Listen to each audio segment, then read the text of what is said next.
à tous, bienvenue sur Du côté de Montréal. Alors, cette semaine, petit changement de décor, j'avais un peu envie de vous parler du mois d'avril.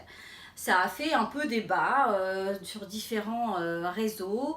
Donc voilà, la nature est telle qu'elle est. Et c'est vrai qu'au Québec, au mois d'avril, c'est le printemps et pourtant, il se peut qu'il neige. On vous l'a déjà dit plusieurs fois dans les différentes conférences que j'ai pu faire en live ou même celles que j'ai fait en avril. Il y a des idées reçues, mais il y a aussi des réalités. La réalité, c'est que l'hiver au Québec peut être long. Ça commence à peu près en novembre pour se terminer, on va dire, en avril.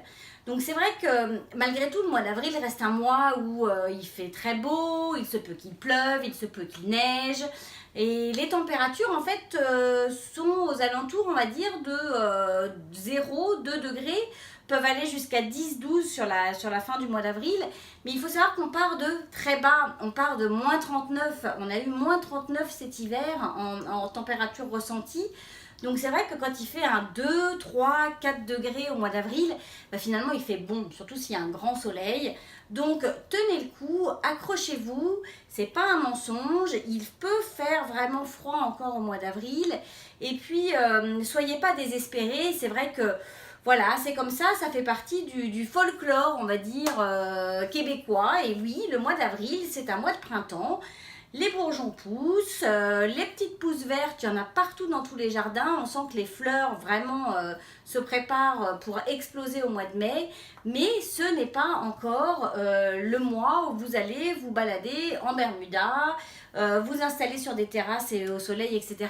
Ça peut arriver, il peut y avoir 1 ou 2 jours vers la fin du mois d'avril. Mais franchement, c'est pas ce mois-là où ça se passe. Donc vraiment, si vous voulez en plus venir faire un petit voyage d'investigation, je sais qu'en France, en Europe, il y a les vacances de Pâques. Ici, on n'a pas de vacances de Pâques en fait, on n'a pas de vacances de printemps. Il y a une semaine de relâche au mois de mars en général. Et puis ces vacances-là, ces 2 semaines de vacances-là n'existent pas. Et franchement, le mois d'avril, c'est pas le plus beau mois pour venir parce que c'est la fonte des neiges, parce que les écureuils et les raccoons auront mangé pendant l'hiver et auront fouillé dans les poubelles pour pouvoir se maintenir et puis se faire un peu du gras. Donc ils en auront mis un petit peu partout, puis il aura reneigé par-dessus. Donc en général, la ville est assez sale. La campagne, écoutez, elle peut rester jolie parce qu'il y a des pins, il y a des plantes en fait permanentes qui sont là, mais ça reste quand même pas la plus belle période. Je veux dire, c'est vrai que autant quand il y a de la neige ou quand il y a les feuilles rouges en automne ou quand tout est vert et très ensoleillé l'été, c'est absolument magnifique. Le mois d'avril, c'est pas le meilleur mois pour venir faire son investigation, voir si ça nous plaît, voir si on est bien. Alors les personnalités n'auront pas changé, les gens sont toujours les mêmes, les Canadiens, les Québécois restent les mêmes, toujours avec cet accueil, cette chaleur, cette générosité, cette bienveillance, ce multiculturalisme qui est là et qu'on sent très fort dans Montréal. Mais par contre, la beauté de la ville, c'est pas en avril. Voilà, ça c'est sûr et certain. Et puis, préparez-vous aussi psychologiquement pour vous dire qu'au mois d'avril, vous ne serez pas au printemps, vous serez encore certainement un peu ce sera vraiment la fin de l'hiver. Et puis c'est comme ça, voilà, il faut vivre avec. On a eu pas mal d'échanges, j'ai vu passer beaucoup d'échanges là-dessus. Et c'est vrai que j'avais vraiment envie d'en parler et de dire, écoutez, on a la réputation d'être des râleurs, surtout les Français. Et au mois d'avril, ça se ressent. On le revoit apparaître parce qu'en fait, c'est le moment où on va se mettre à râler, à pas être content. Mais on a choisi de venir ici. On a choisi ça. Et on le sait dès le départ. Tout le monde nous le dit. Moi, je me rappelle la première fois que j'ai mis le pied à Montréal. On avait fait quelques boutiques, on a rencontré une personne et en échangeant avec cette personne, une jeune femme absolument adorable, elle nous dit s'il y a vraiment un mois où il vaut mieux éviter de venir au Québec, c'est au mois d'avril. C'est moche, il n'y a rien d'intéressant, les arbres sont gris, c'est pas encore le printemps, il fait froid. Donc je veux dire, les Québécois ils le savent, ils vous le disent, des personnes qui ont immigré le savent aussi, donc voilà, donc on le sait, c'est comme ça fait partie du package, ça fait partie de cette immigration où, voilà, l'hiver est long, donc ça date de allez, mi-novembre, novembre, jusque vraiment fin avril. D'un seul coup, au mois de mai, on va se réveiller un matin, il va faire 25 degrés. Et ça y est, ce sera parti. Ce sera pour nous plus l'été que le printemps, même si ça reste quand même une période de printemps. Mais donc voilà, donc ça c'était important à savoir. Également, cette semaine, Hélène n'est pas là, elle ne sera pas dans l'émission, donc vous n'allez pas la retrouver à la fin de l'émission comme d'habitude. On aura Cécile qui vient nous présenter son immigration, vous raconter un peu tout ce par quoi elle est passée. Et puis Valérie qui, comme d'habitude, qui est consultante réglementée en immigration canadienne et qui est là aujourd'hui pour nous parler des changements. Il y a eu de gros changements au sein du ministère de l'immigration. Ils sont en train de complètement refaire est-ce que je peux dire la loi sur l'immigration? Oui, enfin on est en train de complètement refaire en fait le système lié au dépôt de candidature et puis à la demande de visa et de permis. Donc Valérie est là pour nous en parler. Donc on va la retrouver tout de suite en studio parce qu'il y a beaucoup d'informations et elle a beaucoup de choses à nous dire. Donc je vais m'arrêter là pour aujourd'hui, mais pour cette petite présentation, voilà. Mais en tous les cas, accrochez-vous, moi je n'ai qu'une phrase à vous dire. En avril, gardez votre tuque bien attaché, serrez les dents, on y est presque. Le mois de mai est à nos portes et la chaleur avec. Allez, on se retrouve avec Valérie. À tout de suite. Conseil de pro vous est présenté par Valérie Flatt, consultante réglementée en immigration canadienne. Bonjour Valérie. Bonjour Géraldine. Bienvenue. Merci. Alors, quel est le sujet du jour? De quoi allons-nous parler aujourd'hui? J'ai cru comprendre qu'il y avait du mouvement. Du mouvement côté Québec. Le 28 mars dernier, le gouvernement du Québec a annoncé donc son nouveau projet de loi pour l'immigration économique au Québec. Waouh. Donc, plein de bonnes nouvelles qui s'en viennent. Génial. Donc, en date du 1er avril, et ce n'est pas un poisson, jusqu'au 15 août, en fait, tout est plus ou moins gelé, on va dire. D'accord. Donc, du 1er avril de cette année au 15 août 2018, en gros, tout va être plus ou moins gelé, sauf si vous êtes déjà au Québec. En fait, je dirais que la grande ligne, c'est si vous êtes déjà au Québec, en gros, vous pouvez continuer à faire votre demande de certificat de sélection du Québec. D'accord. Et si vous êtes à l'extérieur, c'est pas vraiment clair. On en discute tous dans la loi là entre consultants et avocats. Et en fait, on n'arrive pas à savoir s'ils vont faire ou non un petit pêchage là de 5000 candidats. Donc dans le doute, vous pouvez toujours faire votre profil, mais on sait que ça va pas aller très loin, quoi. Donc moi je dirais préparez-vous plutôt pour le nouveau programme qui va arriver en août 2018. Et donc qui va s'appeler la déclaration d'intérêt.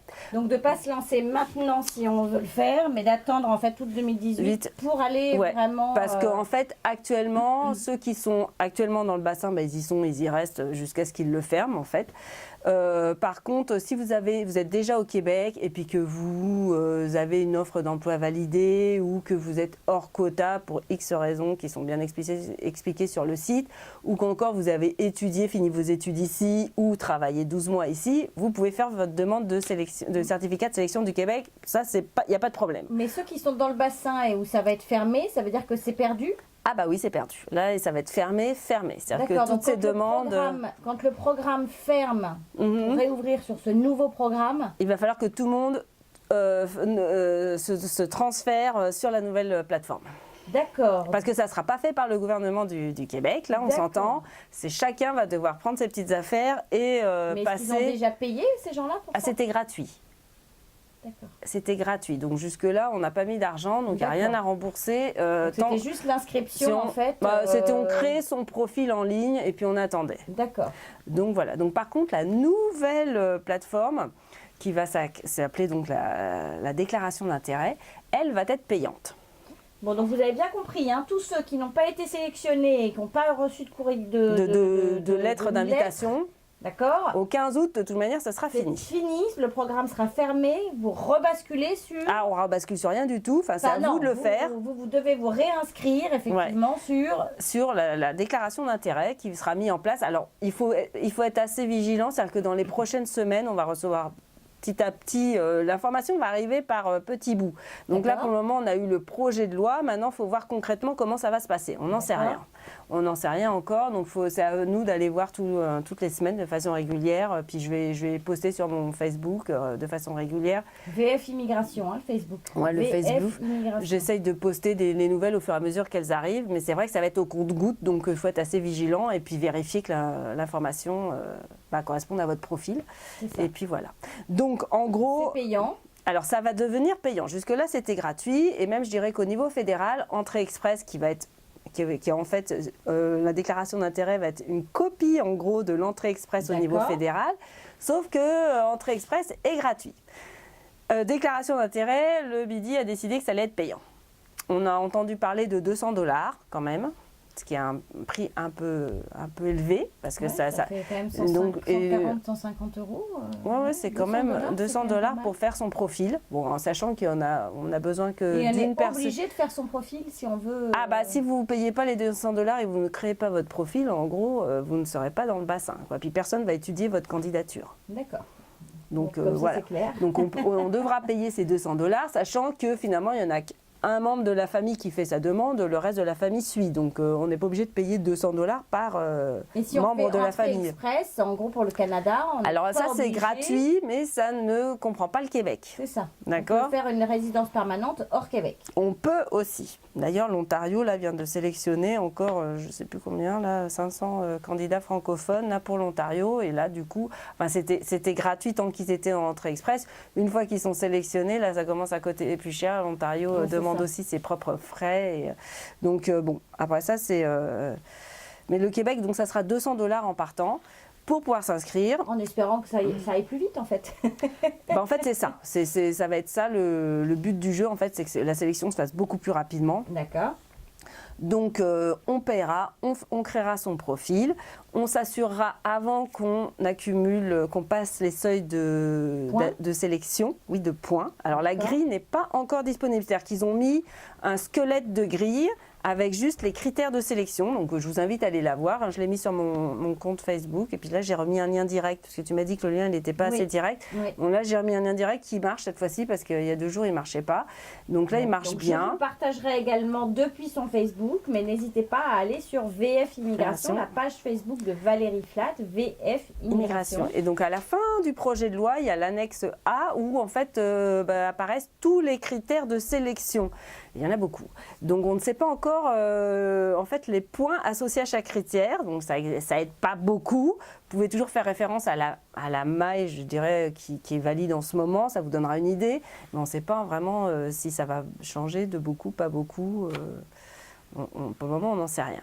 Mais bon, ça ne devrait pas changer énormément, mais il va y avoir quelques petits changements.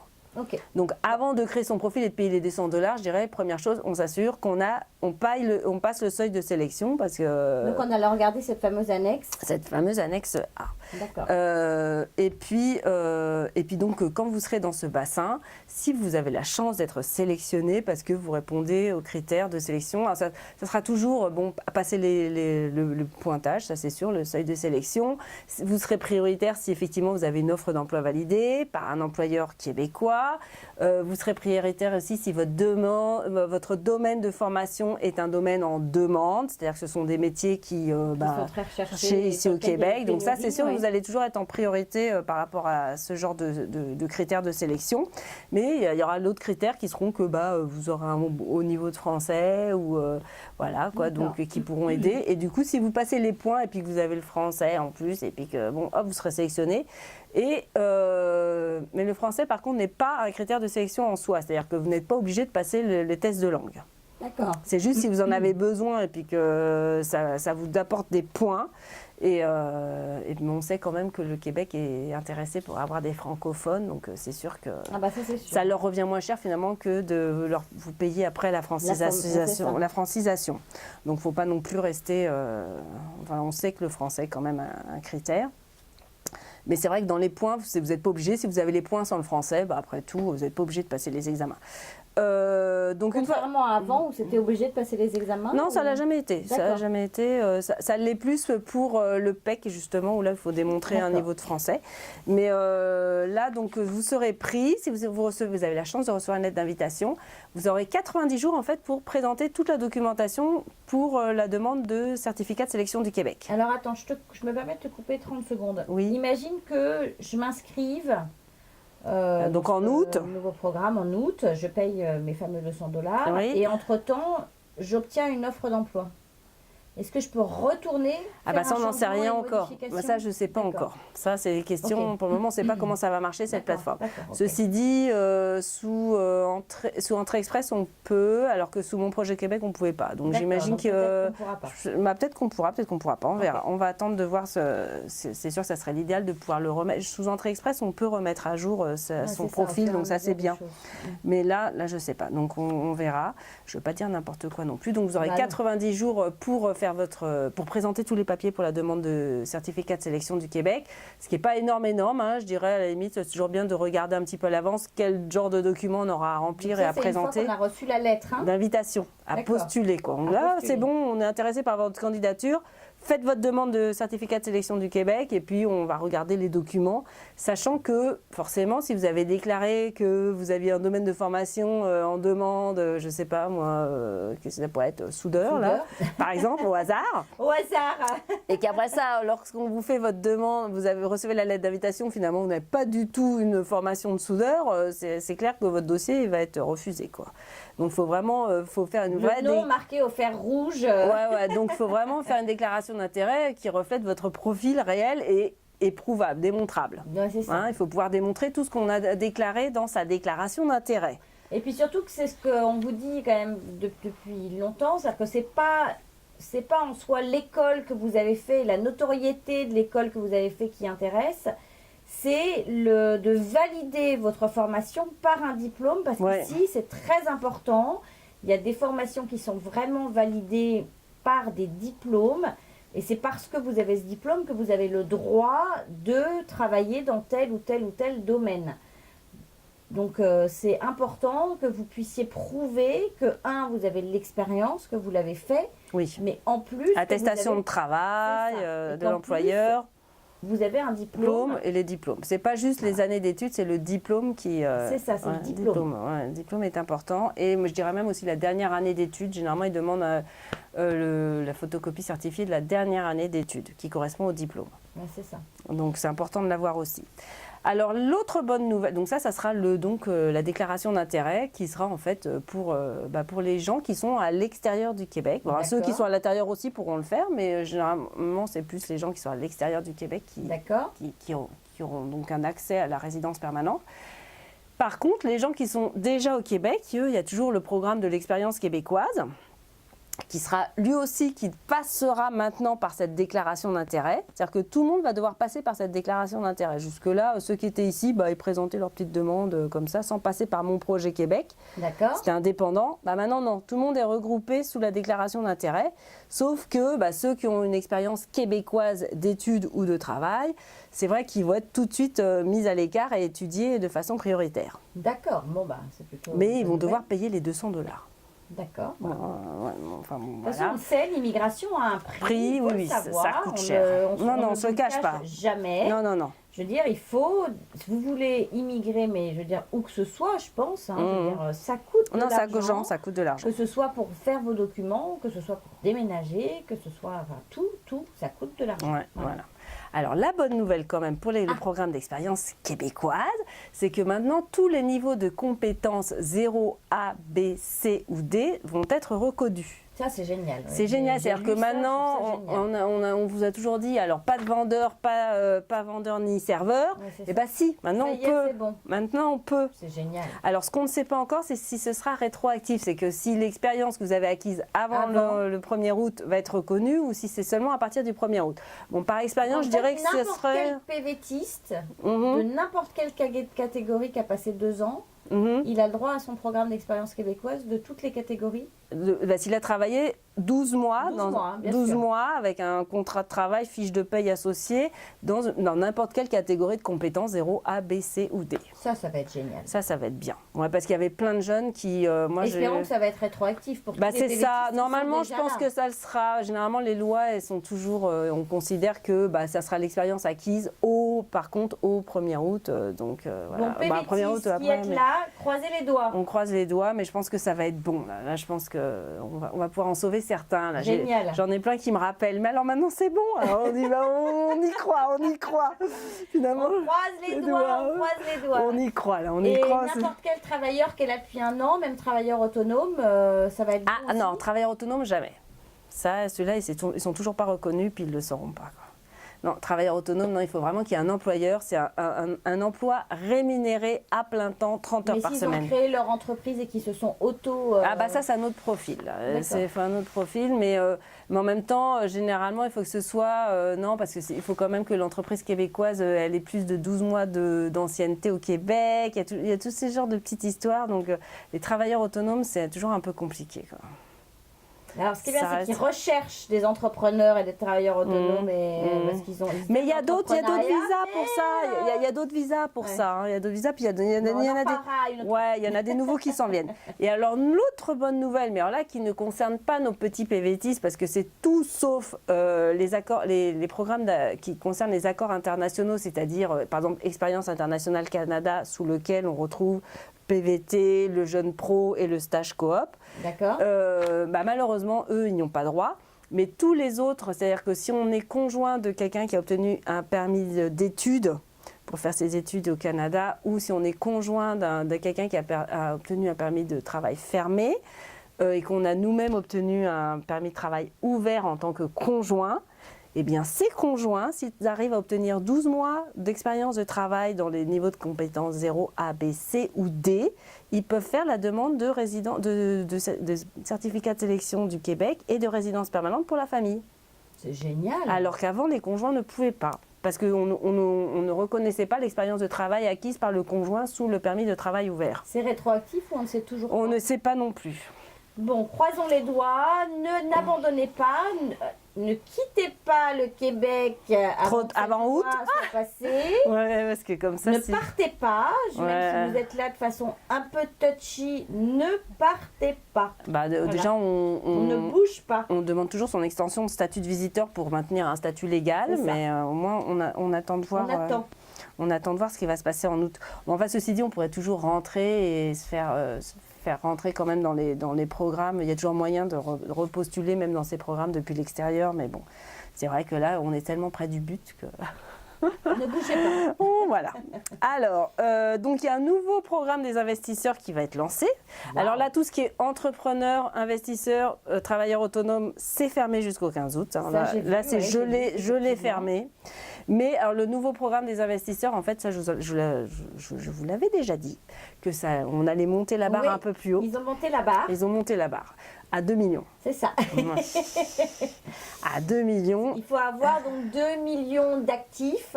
Oui, il faut avoir 2 millions seul ou avec son époux. Dont l'origine illicite doit être démontrée. Je n'insisterai pas assez sur ce point-là. On doit démontrer que l'argent a été gagné de façon légale et qu'on peut la tracer dans le temps. Donc si vous êtes vendeur de drogue, de choses un peu... laissez tomber. Non, ça ne marchera pas. Et donc là, le placement, maintenant, il est passé à 1,2 million. Le placement avant qui était de 800 000. C'est-à-dire qu'avant, c'était 1,6 million et on plaçait 800 000 pour 5 ans. Ah là, on place 1,2 million pour 5 ans. Oui, à 0. Ça, c'est chiant. Ouais, ça, c'est un peu plus dur.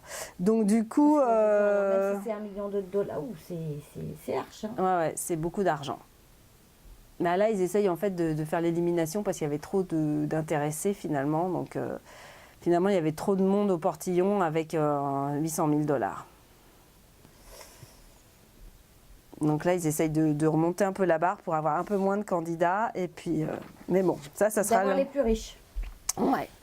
C'est moi qui le dis. Ouais, voilà, en gros. Alors le programme des entrepreneurs, lui, il va y avoir en fait il va se passer sur deux plans, on va dire.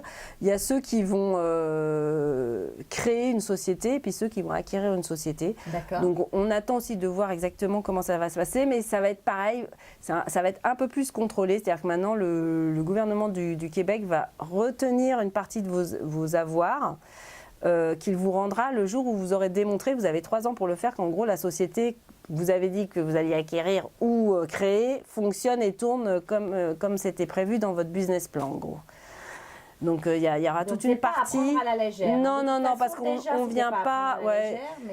Mais ça va être beaucoup plus contrôlé. Et puis il y aura un montant qui sera retenu, qu'on vous rendra le jour où vous aurez démontré que tout est bon, vous avez suivi votre plan d'action. Et puis un autre montant où vous avez dit, je vais investir tant pour créer cette société. Puis là, ce montant-là, il va falloir que vous effectivement vous dépensiez. C'est pour les visas investisseurs. Hein. Non, entrepreneur. Entrepreneur. Je veux venir créer ou acquérir une société au Québec. Ok.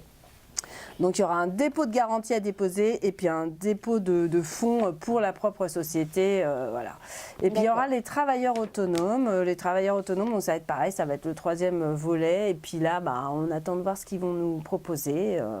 Ça va être un peu aussi... Les réponses, là, tout ça, vous pensez les avoir avant la mi-août? En fait, ils ont dit qu'ils allaient nous donner dans les prochaines semaines. Dans la prochaine semaine, à partir de la prochaine semaine, ils vont commencer à nous donner un peu plus d'informations au compte-gouttes. Donc, ça va être... en fait, on va pouvoir un petit peu plus en découvrir toutes les semaines, savoir où est-ce qu'on peut aller avec tel ou tel client.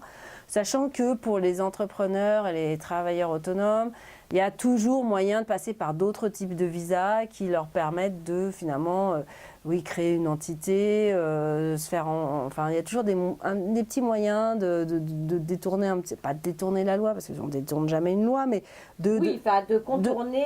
En fait, il y a différents moyens d'arriver à ses fins. Non, mais complètement. Il y a différentes stratégies légales qui permettent d'obtenir son permis de travail et puis voilà.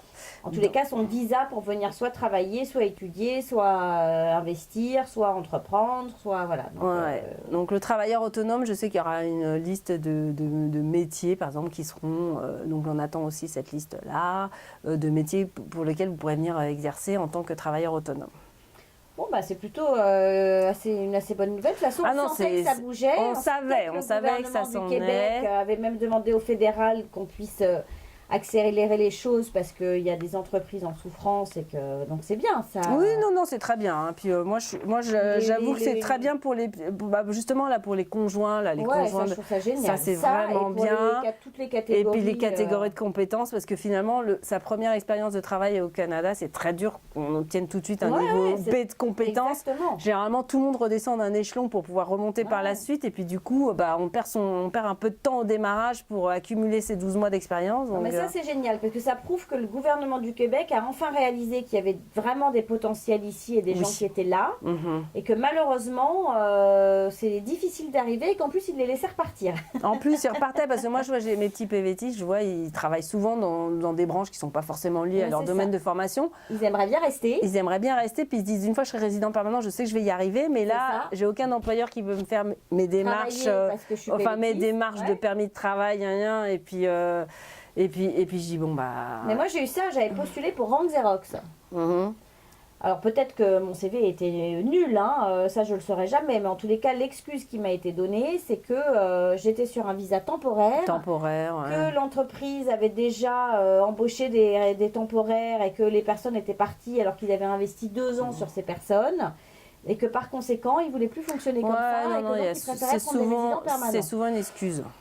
Donc, puis après ça, il y a le problème des formations qui font partie d'un ordre, ordre professionnel. Et puis tant qu'on n'est pas résident permanent, finalement, on ne peut pas rentrer dans l'ordre professionnel. C'est compliqué.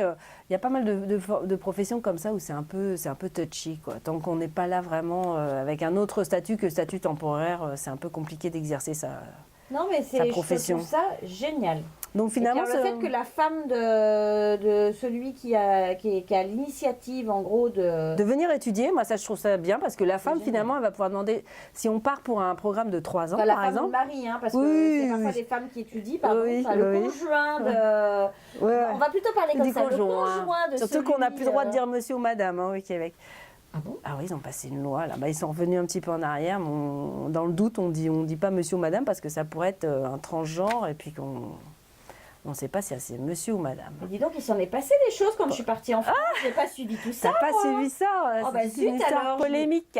Waouh. Donc en fait, on va parler du conjoint. Donc si par exemple une personne vient faire des études, programme de 3 ans, et le conjoint ou la conjointe obtient un permis de travail ouvert, ce conjoint, si au bout d'1 an, il a déjà accumulé ses 12 mois de travail, en fait, toute la famille peut faire sa demande de résidence permanente. Génial. Donc, ça entraîne quand même au niveau des coûts des études, parfois ça peut être assez bénéfique pour tout le monde, parce que Carrément. du coup, si vous devenez résident permanent avant la fin de vos études, vous pouvez accéder à une éducation À des prix moins chers. pour Des tout ce qui prix est moins chers, universitaire, etc. exactement. Ouais, non, c'est génial. Bénéficier des prix du Québec. Ouais, donc ça c'est pas mal. Ça c'est pas mal du génial. tout. Donc moi j'avoue que pour le moment ce projet de loi, je suis assez contente. Puis on va en reparler au cours des prochaines semaines. Ça va être un sujet, je pense, de discussion.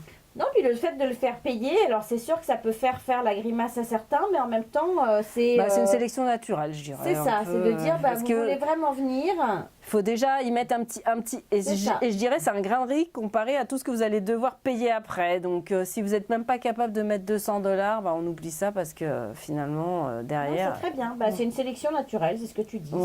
C'est un peu On dommage ne parce s'inscrit que pas un peu comme ça à la... Bon, $200, c'est peut-être un peu cher pour certaines personnes, ouais. mais... Oui, mais en même temps, derrière, ils vont devoir mettre tellement plus d'argent sur la table pour accéder à la résidence permanente que C'est vrai que la finalement, résidence permanente, c'est un coût aussi. c'est un coût. Même les études ont un coût.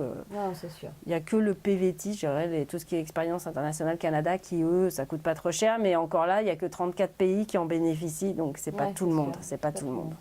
Donc voilà, toujours l'immigration choisie. C'est ça, On en revient à nos classiques. c'est ça, exactement. Mais enfin voilà, donc voilà pour les petites nouvelles après la cueillette de Pâques. Bon, c'est ça. D'ailleurs, on espère que vous avez tous mangé beaucoup de chocolat, Voilà, pas trop. pas trop. Mais voilà les petites nouvelles et puis on reviendra dans les prochaines semaines avec C'est les ça. nouvelles au fur et à mesure qu'elles sortiront. Merci Valérie pour de ces rien. bonnes nouvelles d'après Pâques. Voilà, début de printemps. Exactement. Et puis, écoutez, nous, on se retrouve après la pause. La parole est à vous, vous est présentée par Du Côté de Montréal, partenaire de votre immigration. Bonjour Cécile, Bonjour. bienvenue dans les Mardis de l'immigration. Merci. Alors, j'aimerais que tu nous racontes un peu ton parcours d'immigration et puis rapidement que tu nous dises en fait si tu te rappelles, si tu sais ce qui t'a fait partir. Déjà, tu es arrivée ici il y a combien de temps déjà? Il y a 7 ans, on est arrivé en juillet 2011. D'accord. Donc c'est ça, 7 ans, bientôt. Sous quel statut? Statut de résident permanent, tout de suite. D'accord. Ouais, donc le processus a été comme 18 mois pour avoir les papiers. On est arrivé, ce qui est avantageux quand on est résident permanent, tout de suite en arrivant, c'est qu'on peut travailler directement. C'est ça. Donc ça, c'est quand même pratique. On est arrivé, donc c'est ça en été, ce qui est quand même aussi une bonne idée, je trouve, d'arriver en été. Voilà, juillet 2011, on avait 2 enfants. D'accord. Des petits, à l'époque, 3 ans et 1 an. D'accord. Moi, j'ai trouvé que c'était facile, finalement, d'arriver avec des enfants. Pas facile, dans le sens où les gens m'avaient dit « Ah, ben là, avec des enfants, ça va être plus compliqué. » Mais je pense pas, parce que finalement, ça force, c'est pas que ça force, mais... il faut s'occuper d'eux, mais on rencontre aussi des gens beaucoup plus facilement. Avec ça, la c'est sûr. garderie, donc nous, on est arrivants, on connaissait comme personne ici. Pas d'amis, pas de famille, juste 6 valises, dont une valise de jouets. et donc voilà, on a rencontré des gens avec la garderie, donc ça je trouvais que c'était cool finalement d'arriver avec eux. Et l'hiver? Avec des petits, comment ça se gère? Les habiller, les déshabiller, Non. mettre les bottes, les bonnets, les Ouais. gants, ils supportaient? Comment ça? Oui, dans le sens où moi j'avais l'impression d'habiter une station de ski le premier hiver. Je voyais tout le monde dans le métro avec ses grosses bottes. Je me suis dit, j'ai l'impression d'aller prendre le télésiège. En fait, c'était juste le métro. Et c'est sûr, c'est le quart d'heure de plus le matin. Il faut mettre la tuque, il faut mettre l'écharpe, les mitaines, la combinaison, les bottes, pas oublier les autres souliers. Pour l'école. Pour la garderie. Donc, puis...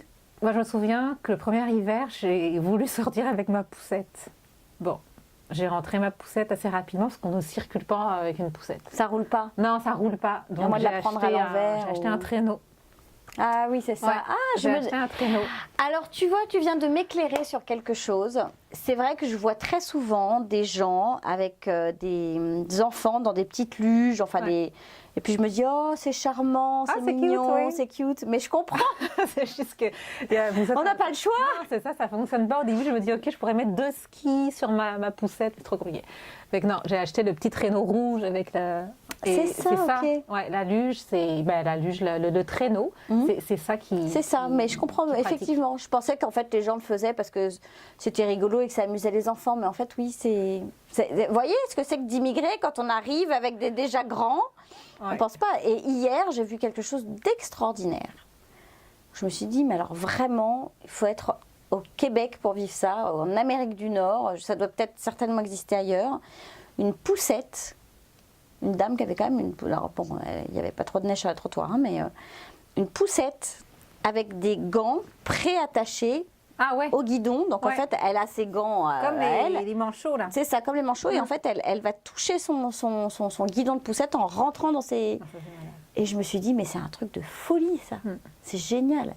Parce que du coup, c'est vrai que quand en général, on va d'un endroit avec une poussette, il peut faire moins 30 avec des trottoirs sans neige, ou moins 20 ou moins 10 avec des trottoirs quand même sans neige. Par moment, il n'y a pas de neige.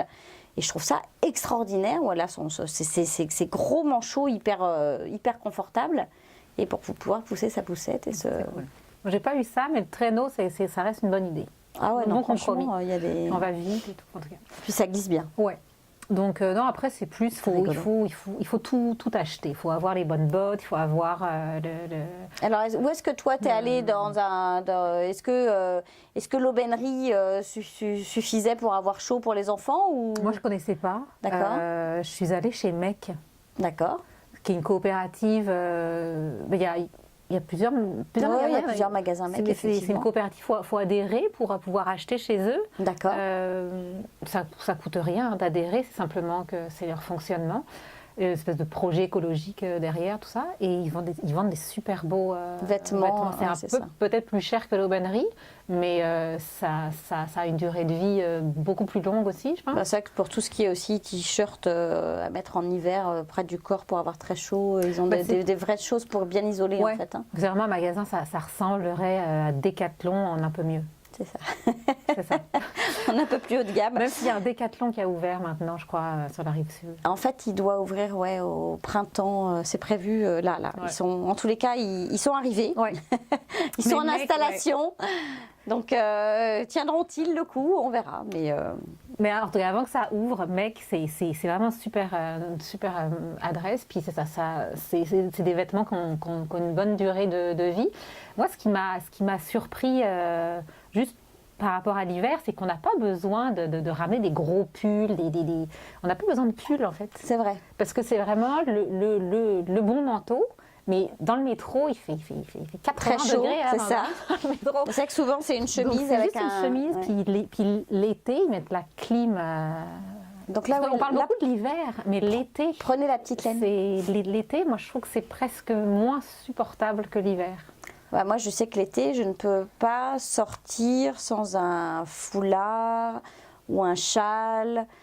Ou j'ai même souvent les petites doudounes de la marque Uniqlo qui sont très très fines. Alors Uniqlo, ça n'existe pas encore au Québec, Non, malheureusement. mais ça existe ici à Toronto. Oui, en Ontario. alors, en Ontario, on peut le en commander. ligne. Je sais. Moi, je suis allée à New York, donc je me suis acheté ma petite doudoune. Bon, j'en avais aussi rapporté d'Europe, mais voilà, ce genre de petite doudoune un peu fine. Donc ça, oui, ça m'arrive très souvent de la rouler, de l'avoir sur moi. Parce que d'aller au cinéma ou dans certains restaurants, si jamais on n'est pas en terrasse, il peut vite faire froid l'été en fait. Bah, c'est Alors il surtout fait très chaud dehors, Ouais. mais dans la clim il fait très... Mais c'est presque. En tout cas, moi, je suis habituée maintenant quand même à l'hiver. On sait qu'il fait froid, on sait qu'il neige, même si voilà, les variations de température, ça c'est quelque chose. On en parle beaucoup l'hiver, mais l'été c'est la même affaire, je trouve. Il fait 45 degrés avec l'humidité. C'est vraiment difficile aussi, je trouve, Si c'est pas climatisé, ça peut être compliqué. Et ouais. pour revenir sur les enfants, moi, mes enfants sont plus malades l'été que l'hiver. Hein. Ah oui. Ah ouais. L'hiver, bon, Plus voilà, de rhume et de choses comme ça, liées au chaud, froid, exactement. chaud, froid. Ici, l'hiver, vous avez une variation de température qui peut prendre une amplitude de dingue. Dans une même journée, on peut se prendre 10-15 degrés de différence entre le matin puis le soir. L'été, c'est un peu la même chose, mais c'est surtout comme il y a de la clim vraiment partout. Ouais, que c'est pas naturel. C'est pas naturel. Je sais que je suis beaucoup plus souvent chez le pédiatre l'été que l'hiver. Ouais. Plus si jamais on les emmène en piscine, les otites, ce genre de choses. Ouais. Mais après, non, c'est ça. L'hiver avec des enfants, non, pour eux, c'est le paradis. C'est génial. Moi, mon premier hiver, je me souviens, on est allé glisser un parc à côté de chez nous avec une petite colline.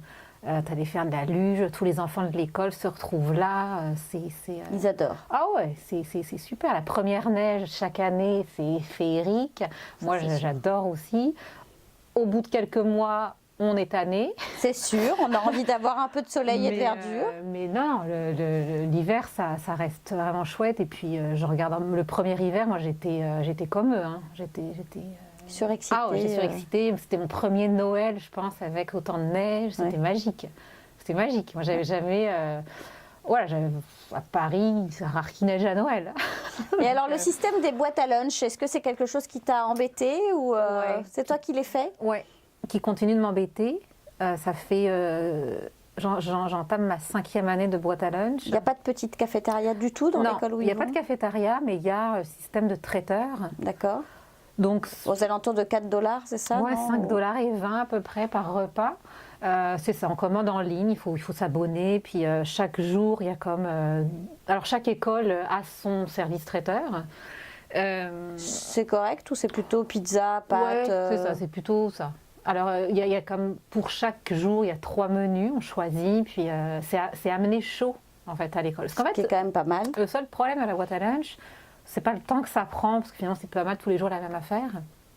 C'est juste que comme il n'y a pas de micro-ondes à l'école, si on veut qu'ils mangent chaud, il faut faire chauffer la boîte à lunch vraiment comme 6 minutes au micro-ondes le matin pour se dire qu'à 11h30, ils vont manger tiède. C'est vraiment le seul truc qui est un peu pénible. Après, l'été, c'est des sandwichs à chaque jour. Alors, c'est vrai que moi, c'est ce que je réalise parce que je me stressais un peu à l'idée que mes enfants, effectivement, ne mangent pas chaud l'hiver. Et en fait, ils m'expliquent qu'ils ont tellement chaud dans l'école. Il fait tellement chaud parce que dans l'école, ils sont en t-shirt. Ouais, je sais, ouais. Ma fille refuse de mettre des collants, donc elle est dans la rue par moins 17 en collant, il faut le savoir. Hein. Elle est en la jupe de l'uniforme, le t-shirt... le blouson, parce que de toute façon, elle a chaud sous son blouson.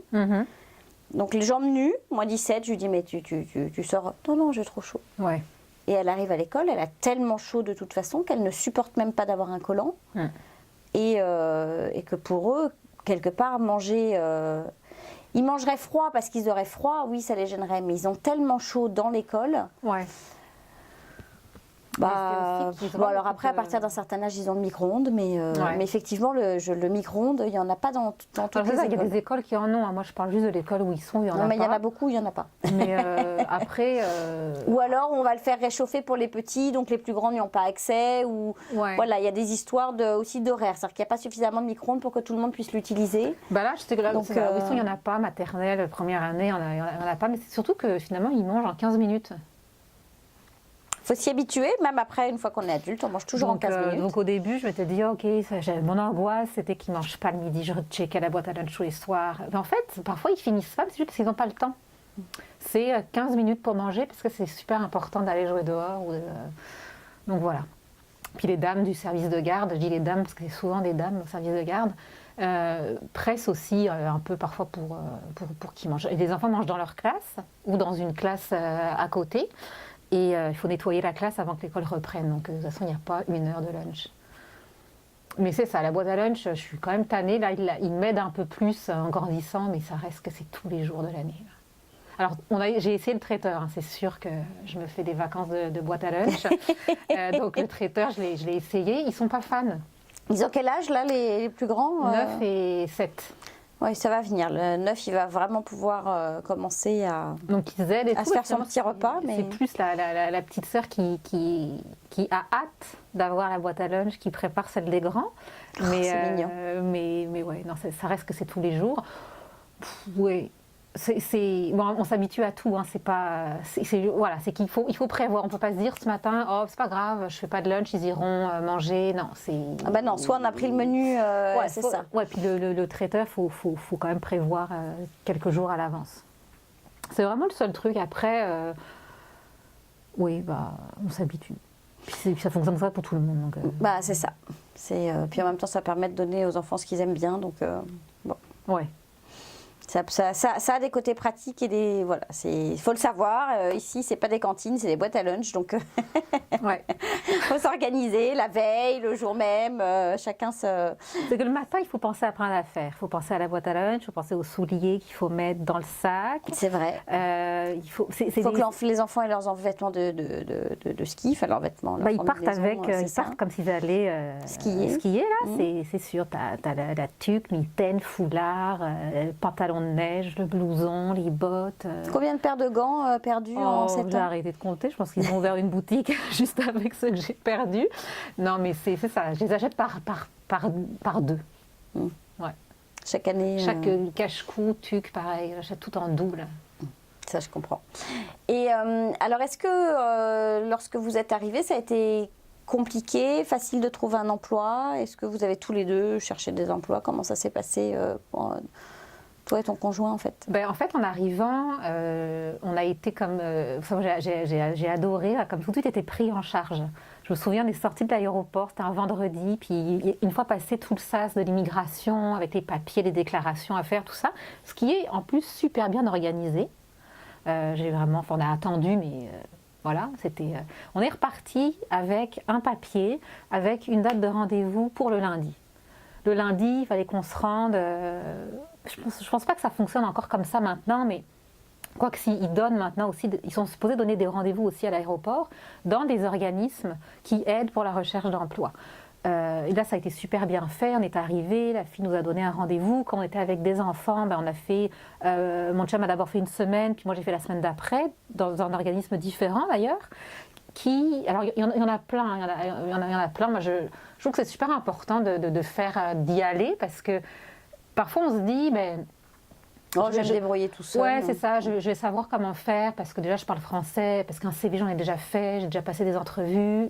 C'est juste que le CV n'a rien à voir avec un CV français. Et puis les entrevues n'ont rien à voir, l'attitude à avoir n'a rien à voir, l'habillement. Les questions ne sont pas les mêmes, l'attitude n'est pas la même, le CV n'est pas le même, les questions ne sont pas les mêmes. Enfin, c'est vraiment très différent. Donc au moins ces organismes, ils aident un peu à savoir comment se comporter, comment faire pour trouver du travail.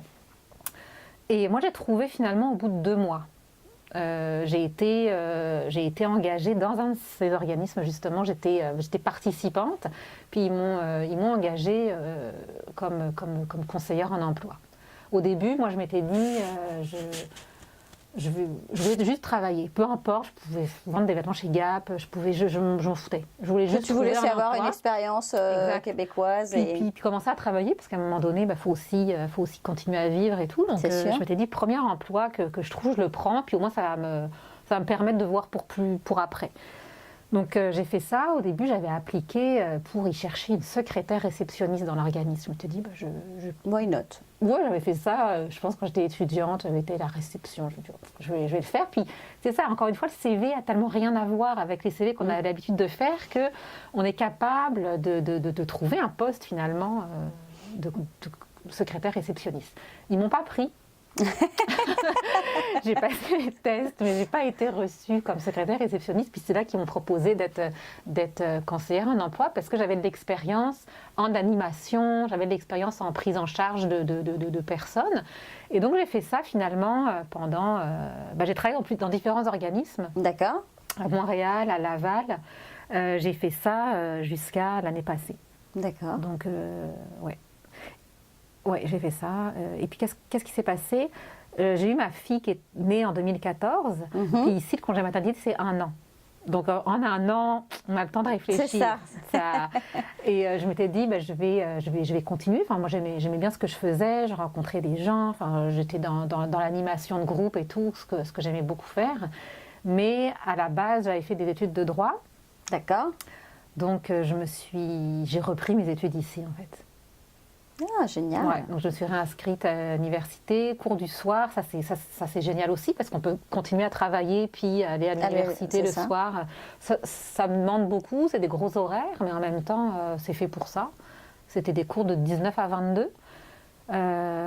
Donc en droit aussi Ouais. Et pour quel objectif si c'est pas discret? Pour le barreau du Québec. Ah, génial. Ouais. Donc Future avocate. On se croise les doigts. Donc c'est ça, mais ça a été facile. Reprendre les études ici, je m'étais dit, ça va être... La croix et la bannière. Ouais, mais en fait, je pensais être la doyenne de l'université. En fait, non. C'est vraiment... C'est sûr qu'il y a beaucoup d'immigrants dans ces cours-là, parce que tu es obligé à un moment donné de savoir comment ça fonctionne ici, puis le droit ici a rien à voir, à avoir, mais pas tant que ça avec le droit en France. Oui, c'est ça, c'est pas pas le même code exactement... civil, mais tout le reste, ça n'a rien à voir. Peu importe le domaine, moi, mon conjoint est dans le domaine de la finance, tout ce qui est réglementation, c'est la réglementation nord-américaine, c'est pas la réglementation européenne, donc il faut se mettre à jour. Donc de toute façon, à un moment donné, c'est pas que c'est obligatoire de retourner aux études, mais il faut se mettre à jour. C'est pas forcément des études sur plusieurs années, mais ça prend toujours, je pense, une petite formation pour être, au moins savoir comment ça fonctionne ici, puis c'est quoi les normes. Ouais, c'est pour ça que c'est pas mal d'aller dans des organismes, c'est pas mal d'aller dans... Il y a des personnes qui retournent aussi aux études, mais même rien que pour l'anglais en fait, mais ça permet aussi de comprendre le fonctionnement des Québécois, la façon dont... Puis je parle souvent, il est encore là, de ce super livre qui est sorti, le Code Québec, ça j'en parle souvent. Ils sont allés le montrer à Paris, il est vendu en France maintenant. Achetez-le. Ils savent pas que je leur fais la promo, c'est gratuit, je ne suis pas payée pour ça. Mais il est extraordinaire, achetez-le. Ouais. Et moi c'est ma Bible.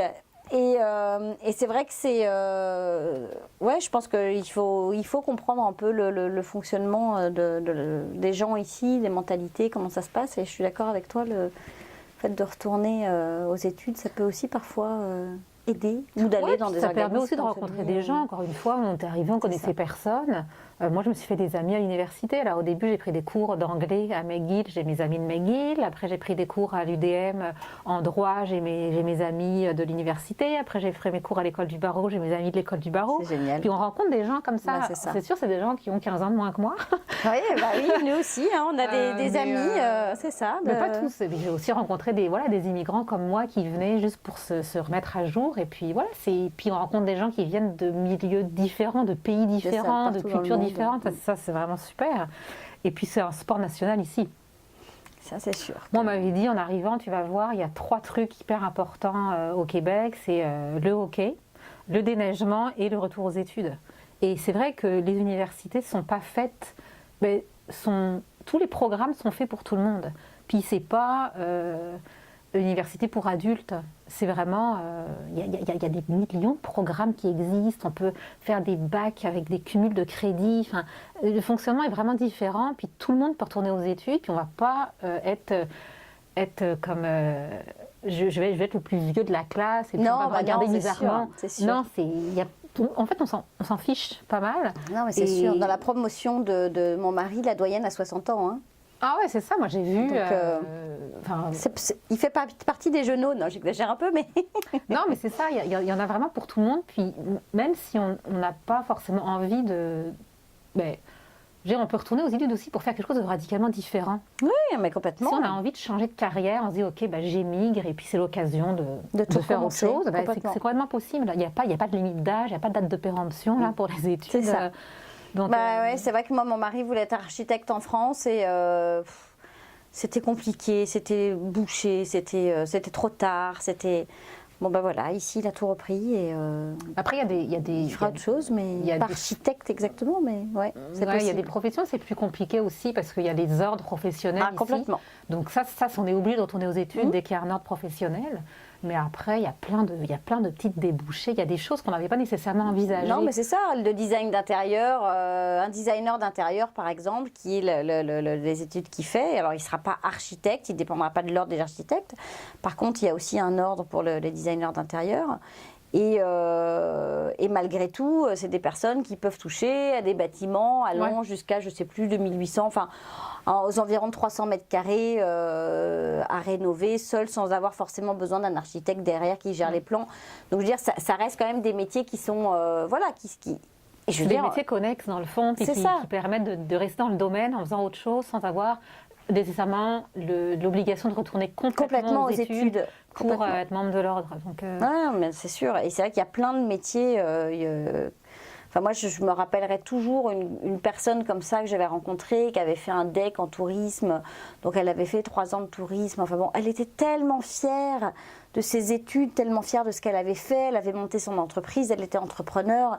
Et elle parlait avec tellement de fierté de son DEC de tourisme. Je veux dire, honnêtement, on croise des étudiants ou des jeunes diplômés d'un BTS tourisme en France, ils vont avoir honte de dire qu'ils ont fait un BTS tourisme.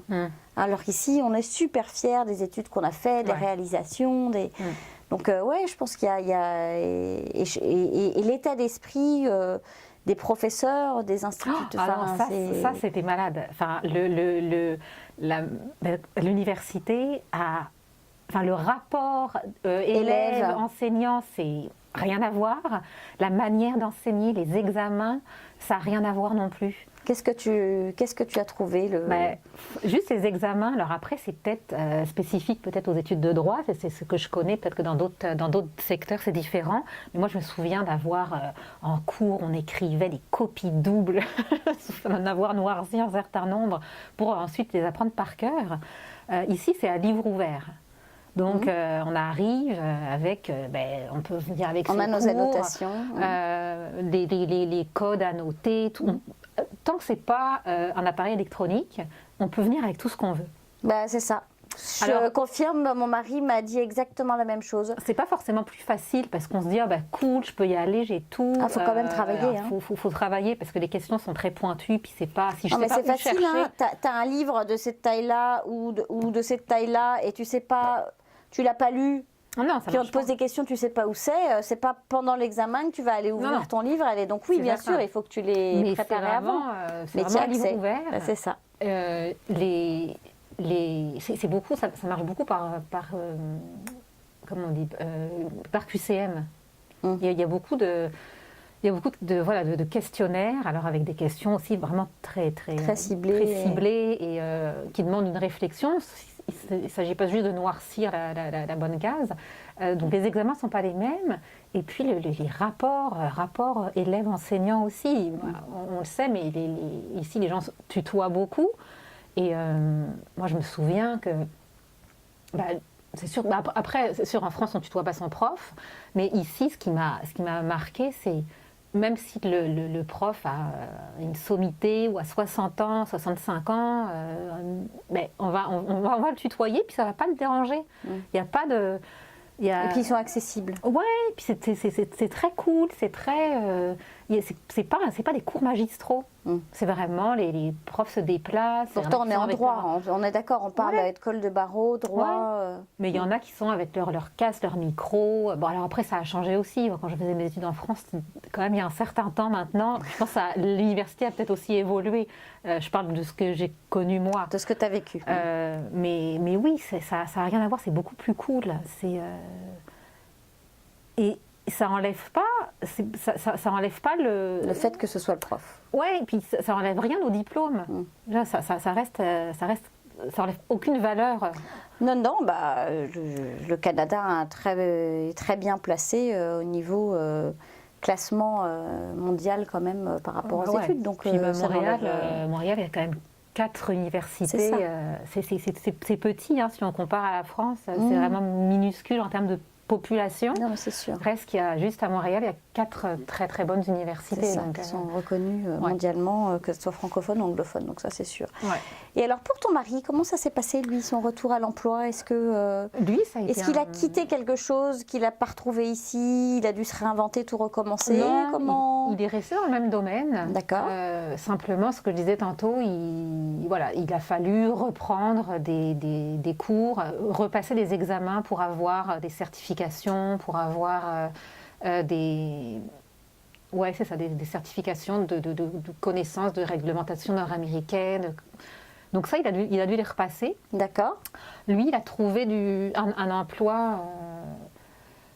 En fait, il travaille dans le domaine financier, donc il a changé plusieurs fois. Mais c'est sûr qu'il a trouvé, je pense, au bout de 6 mois, son premier job qui n'avait pas vraiment à voir avec ce qu'il faisait. C'était vraiment un emploi pour avoir un pied dans ce milieu-là. La première expérience québécoise, vraiment, qui est très importante. Ouais. Pour savoir, alors c'est sûr qu'il était payé une misère, c'est sûr que ça avait rien à voir forcément avec ce qu'il faisait, mais ça reste super intéressant parce que on peut observer. On peut observer comment ça fonctionne. Comprendre les mentalités. Ouais, ça, les mentalités, les rapports sont pas les mêmes hein. Dans l'entreprise. Je trouve que c'est différent. Les rapports à la hiérarchie, même si dans une banque, ça reste quand même assez hiérarchisé, les rapports humains sont quand même différents. Donc, il a eu cette première expérience. Il était aux études en même temps.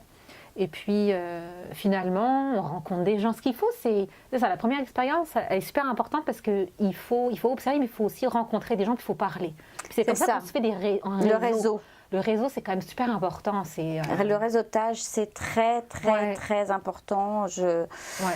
On en parle souvent dans les émissions, on l'écrit, c'est vrai, hein, on le voit partout. Il y a vraiment il y a même des organismes qui sont spécialisés dans le réseautage. Ouais. Il faut réseauter, rencontrer des gens. La première chose que j'ai faite en arrivant, c'est d'aller chez Bureau en Gros, faire une carte d'affaires avec prénom, nom, adresse, numéro de téléphone, adresse courriel, pas de Gmail, pas de .fr, un .com, s'il vous plaît, on retire le yahoo.fr, on se met en .com ou .ca, vous vous débrouillez, mais en tous les cas, pas de .fr, parce que là, vous allez faire des...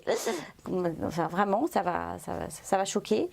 Donc voilà, et c'est vrai qu'on réseaute, on n'hésite pas à donner ses cartes d'affaires, à parler de soi, à parler, je pense, enfin, tu confirmeras ou pas, mais le fait aussi de dire ses réalisations, en fait. Qu'est-ce qu'on sait faire, qu'est-ce qu'on a fait. Ça, c'est super important. Puis c'est vrai que sur un CV aussi, c'est des choses qu'on note. On va plutôt avoir envie de savoir qu'est-ce que la personne a fait plutôt que c'est quoi ses études. C'est ça. Les études, on les met quasiment à la fin du CV, par exemple.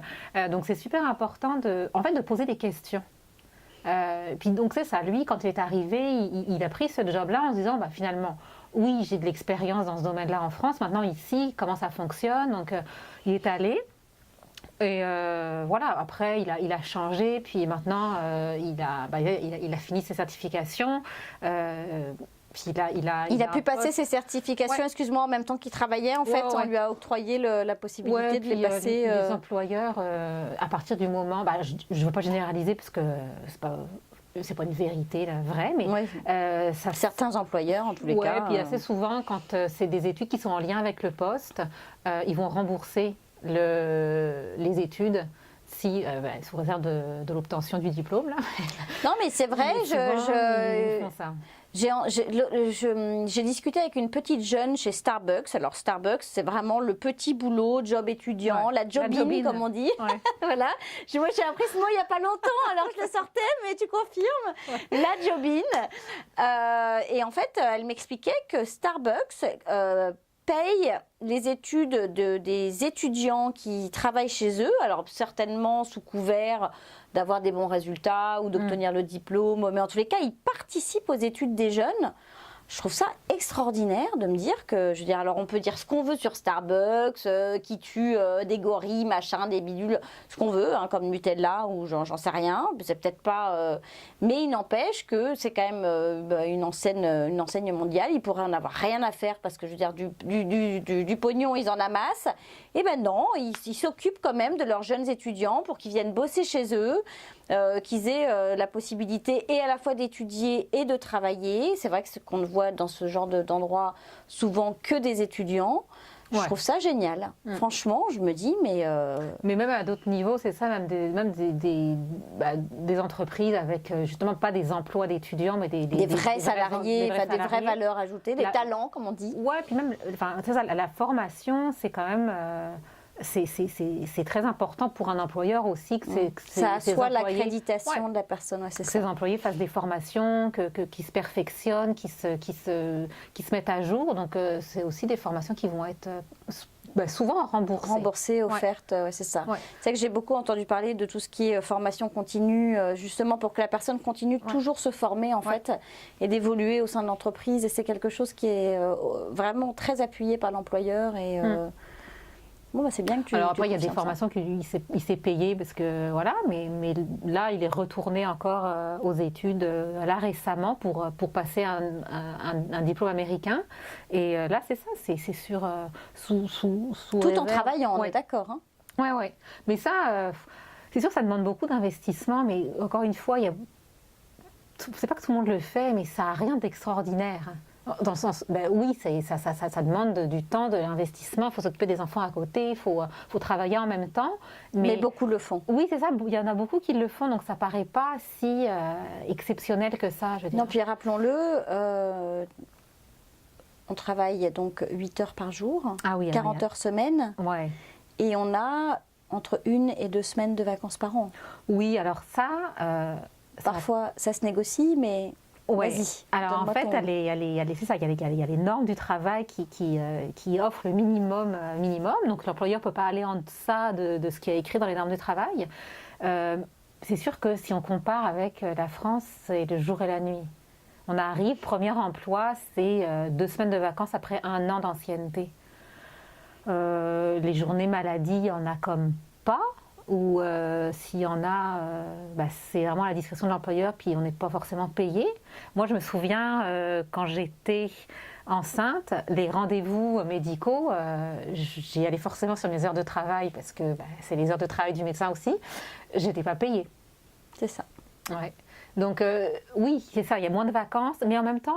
Après, on a quand même 1 an de congé payé, hein, donc vous pouvez profiter de... C'est parce que je crois qu'en France, c'est 3 mois de maternité. Ouais, mais c'est pas puis pareil, parce qu'en 6 France, mois si on en a à partir de 3 ou... Ouais, je crois que c'est ça. Je ne me rappelle même plus, en fait. Pourtant, j'ai eu 4 enfants, mais...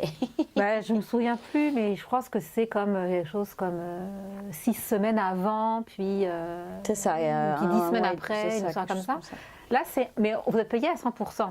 Alors qu'ici, ça peut aller jusqu'à 1 an, mais on n'est pas payé à 100%. On est payé quand même ou pas du tout? Oui, on est payé par le régime québécois d'assurance parentale, la RQAP. Leur site internet est super bien fait. Donc, allez-y. Ouais, c'est mieux d'aller voir, il faut que j'explique parce que je ne me souviens plus. Mais en gros, il y a 2 régimes. Soit je prends le régime 9 mois, soit je prends le régime 12 mois. Puis, moi, j'ai pris le 12 mois. J'ai été payée, je pense, quelque chose comme 75% de mon salaire les 6 premiers mois, puis 50% les 6 autres premiers mois. D'accord. De toute façon, il faut savoir que les garderies, elles ne prennent pas d'enfants avant 6 mois. Oui. Donc ça fonctionne aussi comme ça. Alors il y a des exceptions, mais généralement les enfants... Et les garderies sont réservées exclusivement aux personnes qui sont soit citoyens, soit qui ont la résidence permanente aussi. Hein. Ah oui Ça je ne savais pas. Compliqué quand on n'est pas résident permanent de trouver une garderie. Après il y a les garderies au milieu familial, je pense que c'est peut-être plus facile. Complètement. Mais moi je suis dans une garderie privée, parce que les CPE de toute façon, je pense que je vais être sur liste d'attente pendant 15 ans. Ils vont m'appeler quand ils seront à l'université. C'est un peu le même système que les crèches, donc autant dire qu'il n'y a pas de place. Maintenant, aujourd'hui, CPE, garderie privée, c'est la même chose. Ouais, donc il n'y a plus l'avantage financier, il a disparu. Ouais, donc finalement, autant aller... donc là, la garderie privée, si vous n'êtes pas résident permanent, vous y avez le droit. Mais voilà, ils ne prennent pas d'enfants avant 6 mois, 1 an, pour la majorité. D'accord. Ouais, donc le congé maternité, il va avec ça. Et puis, je sais plus ce que je disais avant. Mais Si on parlait de la durée du congé maternité, de la différence donc avec la France. Ouais. Et je sais plus non plus. Voilà, c'est le genre de choses. pareil, je me souviens plus. Mais ouais, en tout cas, pendant mon congé maternité, je me suis posé la question. Si on parlait des salaires en fait, qui étaient moindres. Ouais, c'est ça. J'ai eu 50% les 6 derniers mois, mais en même temps, on n'a pas le coût de la garde. C'est ça. Donc finalement, on s'y retrouve. l'un dans l'autre, on s'y retrouve. Ouais, complètement. Ouais, donc c'est sûr que et toi c'est à la suite de ce congé maternité que tu t'es dit Je vais retourner aux études. Je vais retourner aux études et je recommence. Ouais, mais c'est souvent l'occasion pour pas mal de mamans qui prennent un an. C'est sûr qu'on a le temps de se poser des questions, puis se dire est-ce que j'y retourne, est-ce que j'y retourne pas. Puis en un an, on peut retourner aux études, on peut faire pas mal de choses, se mettre à chercher un autre travail. On a quand même du temps aussi pour ça. Et moi, je me suis dit, je suis retournée au travail après mon congé, mais finalement, c'est à ce moment-là où j'ai recommencé mes études aussi. Non, c'est vrai que c'est une super belle opportunité. Ouais. À refaire, tu le referais de la même façon? À refaire, peut-être que je reprendrai mes études tout de suite en arrivant. D'accord. Ouais. Et qu'est-ce qui te manque le plus en fait finalement dans cette immigration? Est-ce qu'il y a des choses que tu as quittées, que tu n'as plus? Est-ce que au contraire tu trouves que tout est merveilleux? Est-ce que comme tout bon Français qui se respecte, la bouffe me manque. Ouais, non, ça je ne vais pas dire le contraire. Ça j'ai eu de la misère quand même. Je dois dire qu'en France, mon meilleur ami, c'était Picard surgelé. Je ne cuisinais pas. Je n'ai jamais adoré ça, cuisiner. J'aime bien manger, mais cuisiner, ça n'a jamais été forcément mon truc. J'avais mon ami Picard surgelé à côté de chez moi. C'était merveilleux. Je ne me posais pas 10 000 questions. Picard, s'il vous plaît, venez vous installer en Amérique du Nord. Venez percer le marché de... Et il y a Cool and... Ouais, c'est 2 trucs. Picard surgelé, Monoprix. Et Cool and Simple, non, tu t'es pas retrouvée Non. J'ai pas... La bouffe, au début, je trouvais que tout était dégueulasse. Honnêtement. T'as tout ce qui est déjà fait, en fait, déjà cuisiné. C'était super salé. Suis une fan de chips. Là, j'étais pas capable de les manger tellement il y avait de sel. Dans la crème glacée, il y a du sel. Je trouvais que c'était... Vraiment, je suis pas difficile, mais là, je trouvais que c'était vraiment pas bon. Je me suis mise à cuisiner. Je me suis rendu compte qu'ici, si je voulais... As-tu acheté un Thermomix? Non. Beaucoup de Françaises ont acheté un Thermomix. Ouais, non, je n'ai pas acheté Thermomix encore. Mais ce que je me suis aperçue que, autant en France, j'allais tout acheter au même endroit. Bon, j'avais Picard surgelé, c'est sûr, mais j'allais aussi faire mes courses, je ne me souviens plus, Casino, je me souviens même plus des enseignes, Monoprix. Je pouvais tout acheter là-bas. Mes légumes, mes fruits, mon jambon, tout. Là, ici, je me rends compte que si je veux manger correctement, il faut que j'aille à plusieurs places. C'est ça. Donc, je vais acheter mes fruits, mes légumes chez telle place. Je vais acheter ma viande, mon jambon, tout ça chez le boucher, mon poisson chez le poissonnier. Je pourrais tout acheter chez le métro, mais non, parce que j'aime pas. T'aimes pas la qualité. Pas la viande chez le métro. Donc, je peux acheter mes yogourts, mon lait, mon pain là-bas. En fait, donc ça me prend plus de temps. Puis, je cuisine beaucoup plus que je mange pas de trucs tout fait parce que moi, personnellement, j'aime pas. À part les pizzas, je veux dire. Je crois que je me suis mise à faire des pizzas, ce que j'avais jamais fait de ma vie. Mais non, c'est ça. Je me suis mise à cuisiner un peu plus parce qu'en plus, c'est beaucoup plus économique aussi, finalement. La bouffe ici est chère, comparativement. Oui. La bouffe ici est très chère. C'est la plaquette de chocolat. C'est pour ça que quand on les voit s'entretuer pour... peut-être que nous, on les aurait égorgés pour du Nutella à 1,43 €. Mais c'est pas le même ici, le Nutella. Hein. Non, mais c'est sûr que les goûts sont différents. Le Nutella de France est meilleur que le Nutella d'ici. Qu'est-ce que j'ai vu hier dans un yaourt? Ah oui, on met de la crème sûre. En fait, je ne comprenais pas pourquoi les yaourts n'avaient pas... Mais parce que nous n'avons pas de crème sûre, d'accord mais le yogourt n'est pas le même. Hein. Eh bien non, parce qu'ils mettent de la crème sûre dedans. Mais en fait, la crème sûre, c'est la crème fraîche. La crème sûre, c'est un mélange entre de la crème fraîche et du fromage blanc. C'est ce qui... ouais, mais fromage blanc... C'est la matière fromage blanc... limite goût crème fraîche. Ouais. Mais non, heureusement, ils vendent quand même chez La Liberté le vrai pot de crème fraîche. Ouais. Bon, c'est pas la crème fraîche de Normandie, mais... Non, c'est ça, ouais. Ouais. Non. Après, j'ai découvert la fromagerie Hamel, j'ai découvert des endroits comme ça qui sont non, mais c'est merveilleux. sûr, il y a Bleu Persillé sur le Mais, plateau, il y a, il y a des... Non, il faut... Il y a les marchés Jean Talon et marché Atwater qui sont des beaux marchés. Donc, Mais c'est ça, ce qui va me manquer vraiment, c'est plus la bouffe. la simplicité avec laquelle tu pouvais manger bien, bon et rapidement, sans forcément puis encore une cuisiner. fois, le prix n'a rien à voir. Enfin, C'est sûr. Sans boire du champagne tous les jours, ici, on n'en voit juste pas. Non, on se met à boire de la bière. Ouais, parce que à 75 $ la bouteille. Et encore, c'est le pas la cheap. meilleure marque. Ouais, c'est ça. Donc non, C'est ça. Il faut. Ça a été Une adaptation. Ouais, une adaptation. Je pense. Il a vraiment fallu tout changer. Ouais, c'est sûr, on s'adapte au goût. Ouais. Moi, je me rappelle, on avait fait rapporter des tablettes de chocolat Nestlé dessert, parce qu'on n'en trouve pas forcément ici, ou alors peut-être dans certaines boutiques, mais alors à des ça, prix... il y a des trucs très spécialisés, puis ça coûte... C'est ça coûte 10 $ la plaquette. Ouais. Donc on se fait rapporter du Nestlé dessert. Ça faisait déjà quelques mois qu'on était ici, et donc mes enfants goûtent un carré de chocolat Nestlé dessert, ce qui faisait partie de leur goûter. Ils le mettaient dans une tranche de baguette à l'époque. Et ben, ils n'étaient plus capables de manger le Nestlé dessert, c'était devenu trop fort. Parce qu'ils s'étaient habitués au goût du petit chocolat très sucré, très sucré, un peu laid, les petites chips de chocolat. Là. Ah oui. Et ben, ils n'étaient plus capables de manger de chocolat Nestlé dessert. Donc bon. Et alors, si tu avais un conseil à donner à des personnes qui, comme toi, rêvent d'une immigration ou vont arriver, sont sur le point d'arriver, quel serait ton... Déjà, est-ce que ça vaut la peine de venir habiter au Canada ? Définitivement. D'accord. Ah oui. Là, s'il y a un regret que j'ai pas, c'est celui d'être venu ici. Après, je dis pas que tout est merveilleux, mais pour les enfants, c'est le paradis. Moi, je trouve que c'est fait pour des enfants ici. Mais pour tout, à tous les niveaux. Pour la famille, oui. C'est très... moi, ce que j'adore, c'est qu'on va dans n'importe quel resto. Alors, je ne vais pas dans des restaurants étoilés encore avec mes enfants, ils sont trop petits. Mais dans n'importe quel resto, sans que ça soit forcément un truc cheap, tout de suite, on arrive, je donne des crayons, je donne des dessins, tout pour eux. C'est d'abord les enfants en premier. D'abord la famille. C'est marrant ce que tu dis parce que quand on est venu pour la première fois au Québec, on avait d'abord un premier projet qui était un projet touristique puisqu'on quittait ce métier-là. Et nous, en fait, on rêvait de créer un projet touristique mais pour des couples. C'était un projet qu'on avait pour la France. Et puis on s'était dit, ras-le-bol la France, allez hop, ils nous gonflent tous là. Et on a eu un gros ras-le-bol, si vous avez suivi l'histoire. Et donc on s'est dit, on va aller faire ce projet ici. Et en fait, on a très rapidement compris, au bout de même pas 10 jours, qu'en fait ça ne marcherait jamais de faire des choses pour un couple. Et que c'était la famille. Et qu'effectivement, le Québec...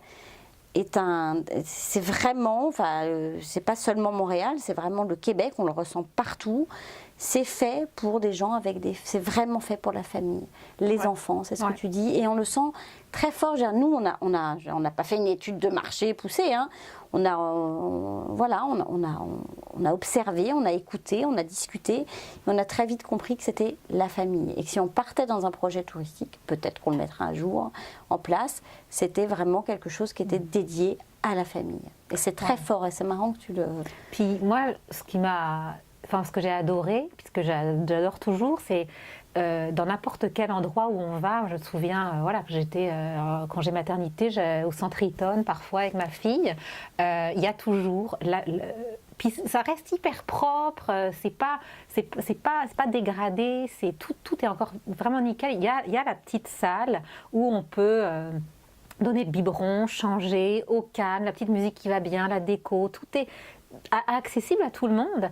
Il y a les papas aussi peuvent changer des couches, c'est pas exclusif aux mères de changer des couches. Là, ça c'est le bonheur aussi. Dans n'importe quelle toilette, il y a un change-couche autant chez les hommes que chez les femmes. Propreté, Puis ça, c'est très féministe le Québec quand même, quand on compare avec la France. Et sur des petits détails comme ça, on le voit.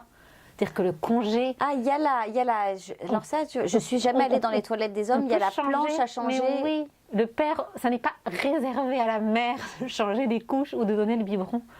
Et ça, c'est anodin. Félicitations. Mais Québec. vraiment bravo pour plein de trucs comme ça. Le congé parental. Pour l'homme. On dit congé maternité. Moi, je dis que j'ai pris 1 an. Dans la majorité des cas, c'est la mère qui prend le congé. Mais en fait, il faut savoir que le congé maternité est très court ici. Et en fait, c'est le congé parental qui est long. Mais le père, il peut le prendre. Il peut prendre 9 mois s'il veut. C'est extraordinaire. À date, il a 5 semaines. Un papa ici va arriver, il va avoir ses 5 semaines, il va être payé par la RQAP, pas par son employeur aussi, mais il peut prendre 6 mois de congé paternité. En fait, pour s'occuper de l'enfant. On le partage. Ouais, c'est ça. Et ça existe quand même depuis très longtemps. Je sais pas, mais oui, ça existe, puis c'est installé, puis on voit des pères qui sont très investis, je dis pas qu'un père en France ne l'est pas, mais le système fait qu'il a moins l'occasion de l'être. Alors que là, Oui, et puis la société patriarcale, moi, j'ai un membre de ma famille qui a vraiment arrêté de travailler pour s'occuper des enfants, élever les enfants, et c'était un choix de couple, un choix personnel, très bien assumé. C'était, enfin, je veux dire, c'était il y a 25 ans. Ouais, on l'a regardé avec des gros yeux, quoi. Mais quoi, tu restes à la maison, tu t'occupes de tes filles. Ça va être amené à changer aussi, mais ici, c'est déjà installé. Et sur plein de petits trucs du quotidien, je trouve que c'est vraiment c'est facilité. Donc, c'est ça. Puis c'est le paradis pour les enfants parce que tout est fait pour eux, parce qu'il y a des millions d'activités pour les petits, pour les moins petits. Il y a plein de trucs qui existent. Ah, puis c'est sécuritaire. Ah ouais, ça c'est sécuritaire, c'est certain. Il n'y a personne qui... Moi, mes enfants vont à l'école tout seuls depuis 2 ans. Alors, on n'habite pas loin de l'école, mais j'ai aucun problème à me dire il faut qu'ils traversent 2 rues. Je leur dis de faire attention, c'est certain, parce que c'est pas parce que bien sûr. Il peut y avoir un accident, mais il y a des brigadiers scolaires quand même qui sont là pour aider à traverser. Et puis je sais que les gens font quand même attention, c'est limité à 30 près des écoles. De manière générale, je trouve que la grande différence, moi, que je trouve avec la France, c'est que ici, je trouve que les gens sont beaucoup plus respectueux, sont beaucoup plus disciplinés et ils sont beaucoup plus gentils. Et puis l'enfant, c'est l'avenir. Et je trouve que oui, il y a beaucoup de... quand je dis gentil, c'est de manière très générale. Respectueux, respectueux et discipliné. Puis souriant, agréable, aimable. Non, mais c'est vrai. Et oui, pour revenir aux enfants, c'est ça. Tout est fait pour faciliter la vie, je trouve, des parents. Alors c'est sûr qu'il reste la boîte à lunch, il reste des affaires comme ça, mais de manière générale, je trouve que... si on hésite à immigrer parce qu'on a des enfants, ben non. Moi, je trouve que c'est ça qui devrait, au contraire, pousser à venir ici. Et est-ce qu'on doit avoir peur du froid ? Non. Non, ça fait pas... après, immigrer en hiver, je trouve que c'est très courageux. Je serais arrivée en hiver, j'aurais peut-être pas le même enthousiasme, je sais pas. C'est ça. Je trouve que l'été, ça reste quand même une période un peu plus facile pour... s'acclimater. Puis pour découvrir la ville aussi. Complètement. Parce que si on veut se promener dans Montréal ou dans n'importe quelle ville du Québec, ça reste plus facile quand même en été. Maintenant, l'hiver, c'est mon 7e. Je suis pas tannée, mais quand même. Faut quand même. Ça dure quand même 5 mois. 5 mois sur 12, c'est quand même beaucoup. Alors j'adore, chaque année c'est la même affaire. Noël, j'adore. Janvier, c'est correct, même si les températures sont quand même vraiment... Toute cette année là, c'était... froid. Malade, tellement il faisait froid. Mais après... Février, ça passe. Mars, on commence à en avoir marre. Avril, on en a ras-le-bol. Mars, c'est plus possible. C'est ça. Et puis mai, il est grand temps que les feuilles arrivent et qu'il soit vert. C'est ça. C'est d'un coup. C'est que le printemps, il arrive. La semaine d'avant, on avait les bottes d'hiver et tout. Donc, oui. Je me rappelle une année avoir dit à mes beaux-parents, attention, il fait quand même froid, prenez vos manteaux. Et puis ils arrivent 3 jours après... 25 degrés, une chaleur incroyable, une humidité. Et Non, le puis, seul ils n'avaient truc, pas du tout la tenue adaptée dans leur valise pour Ah ouais. ce temps-là, parce qu'on leur avait dit il fait froid. Ouais, bah c'est faisait pas froid. très contrasté. Moi, je trouve que l'hiver, ça reste super beau. Je pense que c'est encore plus beau à l'extérieur de Montréal qu'à Montréal, d'ailleurs, parce qu'il y a moins cette slush dégueu. Je pense que quand on quitte Montréal, c'est vraiment très beau. C'est un peu cliché, peut-être, ce que je vais dire, mais ce qui est beau aussi dans l'hiver ici, c'est qu'il y a des super belles journées. Alors, je sais que ça fait rire parfois des gens qui me disent « Ah oui, mais ça, c'est trouver l'excuse un peu pour l'hiver. » Non, mais c'est vrai, il fait très beau. Il y a des super belles journées, des grands ciels bleus. Il fait moins 40, mais il y a un ciel bleu turquoise, un soleil. C'est une lumière qui est impressionnante et je veux dire, c'est... Alors après, quand on vient du sud de la France, ça peut peut-être faire sourire parce qu'il fait plus beau. Mais moi, venant de région parisienne où il fait gris quand même à la moitié de l'année, avoir des belles journées de janvier avec des ciels bleu turquoise, c'est Non, mais nous, super beau. on avait passé 10 ans avant en Provence. Les ciels sont pas moins beaux et par contre, la neige est beaucoup plus belle. Ah ouais. Non, c'est sûr. Après, il fait pas moins froid parce que là-bas, il y a du Mistral. Donc, je veux dire, le Mistral, ça rentre de partout dans la moindre petite interstice du vêtement, du bonnet. Donc je veux dire, honnêtement, ici les manteaux sont tellement extraordinaires. Les bottes qu'on peut porter pour se protéger aussi et s'isoler du froid par rapport au sol, plus toujours cette fameuse semelle de mouton dont je parle régulièrement, qui est un excellent isolant. Je veux dire, je n'ai jamais eu froid en hiver aux pieds, même si je sors 3 heures dans la rue, faire une activité, je n'ai jamais eu froid aux pieds. Non, il faut s'équiper. Je n'ai jamais froid avec mon manteau, c'est ça. Honnêtement, je veux dire, si j'ai froid, c'est que je veux avoir froid. Ouais. C'est que je ne mets pas des chaussures qui sont adaptées pour marcher dans la rue. C'est que je ne porte pas un manteau de qualité. C'est que j'achète des gants qui ne sont pas adaptés au climat. Voilà, honnêtement, c'est vrai que si je veux avoir froid, je peux avoir froid. Si je ne veux pas avoir froid, je sais comment faire. Et honnêtement, je veux dire, oui, c'est vrai que l'hiver, c'est... Mais le seul truc que je trouve moi difficile, c'est pas... Oui, c'est long, c'est sûr que on a tanné, moi, en mars, j'en peux plus. Mais ce que je trouve difficile, puis ça, je ne m'y suis jamais habituée, c'est les variations de température. Ça, je ne m'y fais pas. De passer d'un -30 à un 9 non, c'est ça. Puis, les sols s'y font pas non plus. Il y a des semaines, c'est ça. Une journée, tu vas avoir, il fait 4 degrés, le lendemain, il fait -25. Ou même en 24 heures dans la même journée. Ça, je trouve, en fait, ça, c'est fatigant, je trouve, pour l'organisme. Alors, c'est vrai que moi, je trouve ça fabuleux parce que quand il fait 0, on se dit, waouh, génial, c'est le printemps. Mais c'est vrai que 3 heures après, on peut retomber à -20 et là, on dit... Ça, je trouve c'est fatigant. Puis je trouve les enfants sont fatigués aussi de ça. Ouais, ils ont moins de vacances aussi. Hein. Ben, il n'y en a pas. C'est ça. Il y a 2 semaines à Noël, 1 semaine en février. Ben, il y a les 2 mois d'été. Mais sinon, après, les journées d'école sont différentes. C'est la même chose pour les journées de travail. C'est pas le même rythme. Moi, je sais que mon conjoint, ce qu'il aime le plus ici, puis je pense que c'est ce qui fait qu'il veut jamais rentrer, c'est qu'en France, la dernière année où on y était, où on avait un petit qui venait de naître, je pense qu'il n'a jamais passé, il ne l'a jamais couché le soir. Quand il rentrait à 9h, c'était normal. Là, à 9h, mes enfants sont couchés depuis 1 heure. Puis, il a eu le temps de jouer avec eux, de les voir, et donner un bain. Peu importe le poste qu'on occupe, même des postes élevés, même quand on lit des offres d'emploi, souvent c'est même écrit conciliation travail-famille. C'est quelque chose, ça revient à ce qu'on disait tantôt sur... c'est le paradis pour les enfants, c'est que c'est vraiment fait pour ça. Tout le monde a une vie ici après le travail. Et parfois, pour les jours de journée pédagogique, les gens peuvent emmener leur enfant au travail, passer la journée avec eux, quelle que soit la hiérarchie, le poste hiérarchie, enfin, le poste que vous ayez, on peut emmener son enfant passer la journée avec nous, travailler, et au contraire... Tout le monde dans l'équipe va être content de voir votre enfant. Quoi. On ne va pas le faire à chaque journée pédagogique qui revient quand même 1 fois par mois, mais c'est vrai que ça se fait. Mais ça se fait. Ouais. C'est possible. Et c'est ça, la journée d'école est plus courte, ils finissent à 3h30. Alors oui, il y a le service de garde après qui peut aller jusqu'à 6h, mais la journée est plus courte. Au travail, c'est pareil. Au travail, on va commencer beaucoup plus tôt. À 8h, les gens sont là, puis ils ne sont pas en train de boire leur café. Je veux dire, ils sont déjà en train de travailler, ils vont déjeuner sur un quart d'heure, voire parfois une demi-heure max. Les gens arrivent même parfois à 6h30, 7h au travail. Le rythme est différent.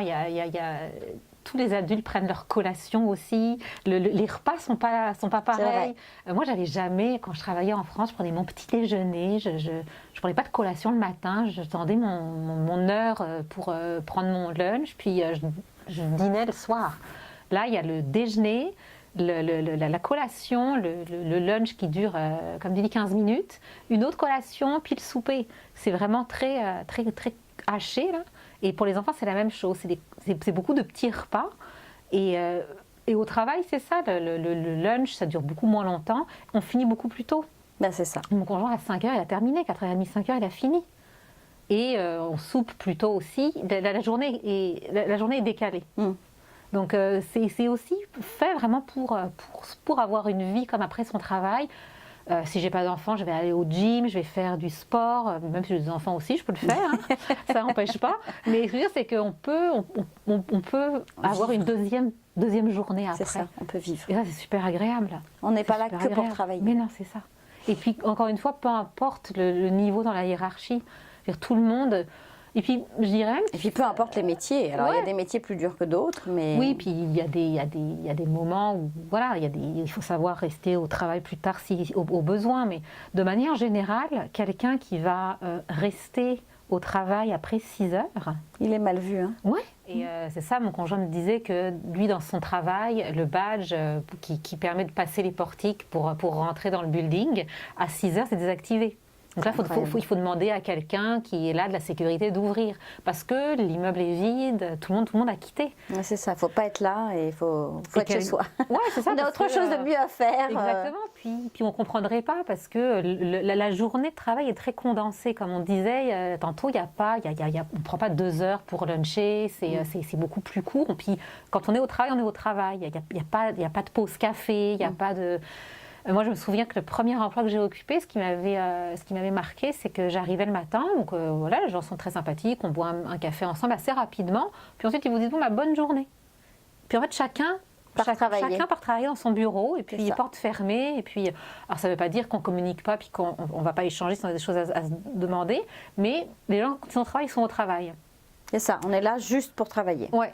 Et ça n'empêche pas de se faire des amis au travail et tout, mais c'est quand même beaucoup plus, la journée est vraiment plus concentrée. Et puis éventuellement après on va se retrouver boire un verre, voilà, c'est plus là où on va commencer. Ça se fait, effectivement. Voilà. Puis on va éviter de parler de travail dans ce temps-là. Il y a vraiment deux... C'est une scission, deux mondes. Mais après 6 heures, les gens ne sont pas là et quelqu'un qui va rester, on va aller le voir, on va lui dire mais attends, est-ce que tu as besoin d'aide? Est-ce que j'ai donné trop de travail? Est-ce que tu n'es pas organisé? Donc c'est pas nécessairement bien vu. Encore une fois, ça a peut-être changé, mais quand j'étais en France, c'était pas ça. Ah non, moi, on me disait à 7 heures, tu prends ta journée? Oui, c'est ça, c'est presque ça. Donc, la mentalité est quand même différente, le rapport au travail est pas le même. Et je trouve que, oui, c'est vraiment... c'est vraiment et ça n'empêche pas de bosser vraiment de façon, je veux dire, c'est 8h, 16h ou 7h30, 15h30 ou 16h, enfin je veux dire, ça peut être 17h ou 18h, mais où c'est vraiment du travail. Et c'est pas, je vais me fumer 4 clopes et je me prends c'est ça. Plusieurs heures pour fumer ma clope, boire ma pause café, 2 heures de déjeuner, etc. Donc c'est vrai que c'est très différent. Ça. Ouais. Et je trouve que c'est super agréable d'avoir vraiment 2 journées en une presque. On a vraiment le temps de faire autre chose après. Et tout le monde fait autre chose après. Beaucoup de gens font du bénévolat après le travail, font du sport, font des activités, peu importe. Mais je ne connais pas personne qui a rien en dehors de son travail. Enfant ou pas enfant, c'est pas la question, mais tout le monde a quelque chose. Oui, le bénévolat, les gens s'investissent beaucoup dans des causes, et ça, ce qui le permet, c'est ces horaires-là qui sont quand même... C'est super agréable, encore plus quand on a des enfants, je trouve. Ah, ça c'est sûr. Donc un petit conseil que tu donnerais à ces personnes qui nous regardent Je dirais qu'il faut venir sans sans idée préconçue, puis vraiment observer et aller vers ces organismes qui offrent de l'aide. C'est gratuit et ça permet quand même même si on a l'impression qu'on sait, je trouve que moi ça m'a vraiment beaucoup aidé. Et je trouve que c'est des super beaux organismes qui D'aide à l'intégration, ouais, d'aide à l'intégration sur plein de trucs, sur plein de petites choses du quotidien et aussi sur la recherche d'emploi. Donc il faut vraiment y aller, il faut vraiment avoir l'esprit ouvert, je pense. Aller aussi. à la rencontre du Québec. Ouais. Puis peut-être pas que Montréal non plus. Parce que Montréal, c'est pas forcément le Québec. Je trouve qu'il y a plein aussi d'endroits au Québec. C'est immense. Hein. C'est 10 fois la France là, en superficie. Donc on peut faire du trajet là. Il y a des endroits super beaux aussi. Puis je pense que ça vaut la peine aussi de sortir un peu pour aller voir ce qui se passe. Merci Cécile. Merci à toi. Me voilà, alors j'espère que vous avez apprécié cette émission. On se retrouve la semaine prochaine avec plus d'informations. Je vous souhaite à tous de passer une très belle semaine et de profiter, voilà, essayez de profiter de ce moment qui s'offre à vous. Si vous êtes sur le point d'arriver au Québec pour une immigration, vous avez encore plein de petites choses à mettre en place, plein de petites choses à faire. Et puis n'hésitez pas, si vous avez besoin de contacts, de personnes, d'un agent immobilier, d'un déménageur, d'un banquier, faites-moi signe, je suis là pour vous et n'hésitez pas à mettre vos commentaires, à partager cette vidéo et on se retrouve la semaine prochaine. Bonne semaine à tous!